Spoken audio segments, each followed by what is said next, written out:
చాలా పార్టీస్కున్న ఛాలెంజ్ అధికారంలోకి రావాలి అనంటే ఫ్రీబీస్ లేకుండా ఉచితాలు లేకుండా చెప్పకుండా ఏ పార్టీ అధికారంలో రావడం చాలా కష్టం అవుతుంది. ఒకటి కష్టమే. రెండోది ఉచితాలు ఇచ్చేస్తే ఏ పార్టీ అయినా సరే ఏ ప్రభుత్వం అయినా సరే డెవలప్మెంట్కి నోచుకోదు. ప్రధానంగా ఇప్పుడు ఉచితాలు లేకపోతే ప్రభుత్వాలు ఫామ్ అవ్వడం చాలా కష్టం కాబట్టి ఇలాంటి వాళ్ళకి ఎలా అడ్వైస్ ఇస్తారు? ప్రతి పార్టీకి ఫ్రీబీస్ లేకుండా చాలా కష్టం. సూపర్ 6 అని పెట్టేసారు.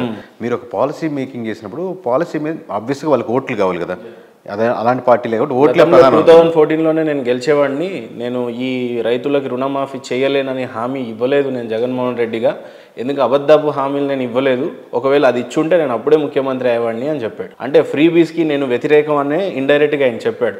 దానివల్ల ఓడిపోయామని చెప్పేసి నవరత్నాల స్కీమ్తో వచ్చాడు ఆయన. సో ఇప్పుడు ప్రధానంగా మేనిఫెస్టోలో ఫ్రీబీస్ అనేది పెట్టకపోతే అధికారంలోకి వచ్చే అవకాశం చాలా తక్కువగా కనిపిస్తుంది. ఇది పెద్ద హెడేక్ కదా, చాలా అప్పుల పాలైపోతాయి. క్రిస్టల్ సార్, ఇది కొంచెం క్రిటికల్గా ఉంటుంది, క్రిస్టల్ క్లియర్ కనపడుతుంది. రెండు ఉంటాయి దీంట్లో. మీరు సూపర్ 6 తీసుకోండి, దాంట్లో బస్సు ఫ్రీ స్కీమ్ తీసేయండి. సూపర్ 5 అనుకున్న అప్పుడంతా వద్దు, ఇదే ఓట్లు వచ్చిండేవి. సూపర్ 6 నుంచి సిలిండర్ తీసేయండి, ఒక 4-5 సీట్లు తగ్గుండేమో, ఇదే వచ్చిండేది రిజల్ట్. సో మీకు ఎంత పాలసీ, ఇప్పుడు అదే పెన్షన్ అనుకోండి, ఎఫెక్ట్ ఎక్కువ ఉంటుంది. నేను వచ్చాక పెన్షన్ తీసేస్తాను. బట్ మీరు గవర్నమెంట్కి వచ్చాక, మీరు ఇప్పుడు గవర్నమెంట్లో వచ్చారు, మీరు దాంట్లో వెరిఫై చేసి అయ్యా కొన్ని ఈ పెన్షన్ వల్ల నాకు ఇంత బడ్జెట్ అవుతుంది, దీంట్లో 50% ప్రజలు పెన్షన్ మీద ఆధారితంగా లేని వాళ్ళు ఉన్నారు. నేను 70-80% అన్న వాళ్ళు నమ్మనుకోండి, 70% అనుకుందాం. దీంట్లో మీరు ఇది తీసేసి నేను ప్రతి మండలానికి ఒక మంచి నెంబర్ 1 హాస్పిటల్ కట్టిస్తున్నాను. దీన్ని నేను 3 yearsలో కంప్లీట్ చేస్తాను.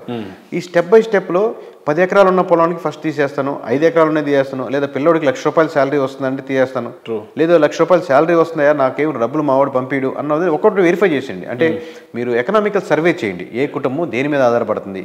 ఇప్పుడు పెద్ద కొడుకు అందరికి ఇచ్చేయకుండా ర్యాండమ్ అందరికి ఇచ్చేది. ఇప్పుడు ఒక కొడుకున్నాడు, ₹1,00,000 శాలరీ వస్తుంది, అంత మాత్రం తల్లికి ఇవ్వని కొడుకుంటాడు. సో ఐడెంటిఫికేషన్ చాలా స్ట్రాంగ్ గా జరగాలి. ఇండివిజువల్ ప్రతి కుటుంబం వార్డ్ నంబర్ నుంచో సర్పంచ్ లో నుంచో ఆ డేటా చాలా స్పష్టంగా తీసుకోవచ్చు. చేయండి. ప్రతి కుటుంబంతో కూర్చొని వాళ్ళతో మాట్లాడి మీకు ఎక్కడి నుంచి రన్ చేస్తున్నారు, మీకు మీ పేరు మీద ఎంత ఉంది, లేదా పొలం ఉంది.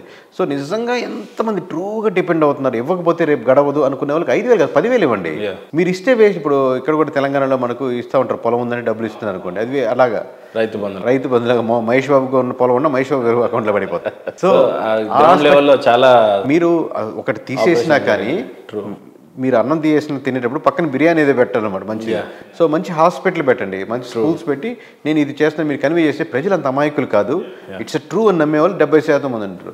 ఈ మిగతా 30 మరి ఎందుకు గొర్రెలు అంటే వాళ్ళు ఏం కాదు, కోసుకుంటే పవన్ కళ్యాణ్ చంద్రబాబు జగన్ అనే సెక్షన్ ఉంటుంది.